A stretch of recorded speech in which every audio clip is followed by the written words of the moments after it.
Good morning. I'm Al Pearson, and this is another edition of Tree Talk from Pearson Farm.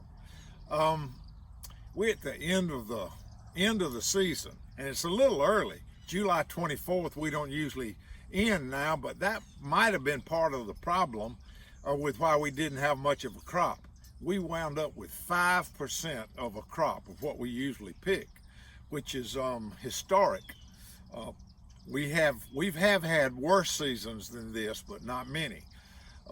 But because it was a little warmer in the winter, the peaches bloomed earlier, maybe 7 to 10 days earlier.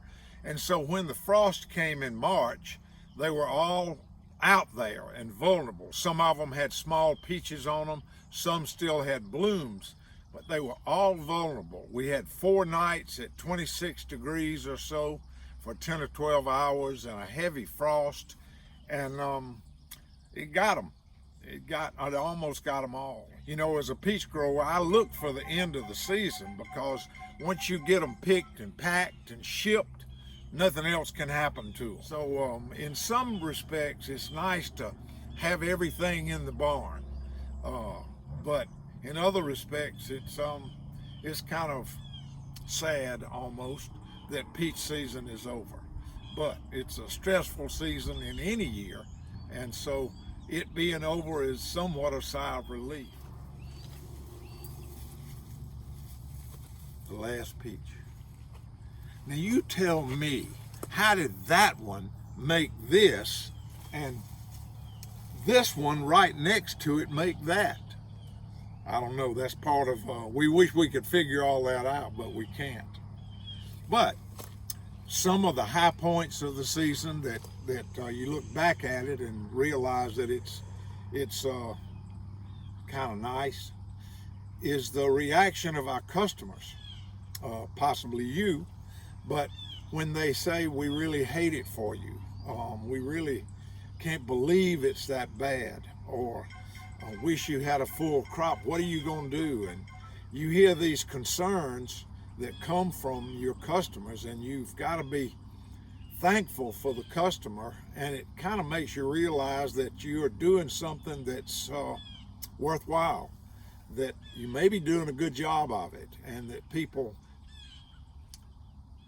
miss you. They miss what you're doing, they miss your products, and that's kind of a reassuring feeling going forward.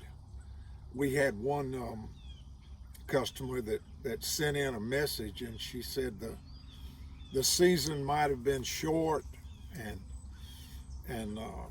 wasn't a good season at all, but it sure was sweet. Well, she got some peaches, and I'll have to admit, peaches for me this year were extraordinarily sweet. We had to redesign our packaging to accommodate the short crop, and it's just been a real good response, and we appreciate that. We're grateful for the customers that we have. So, last peach.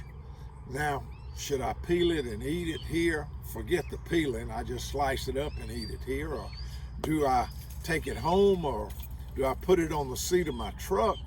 What am I going to do with the last peach besides miss it? So, right now, my willpower has failed, and look at that. My mouth's watering so much you can't stand it. So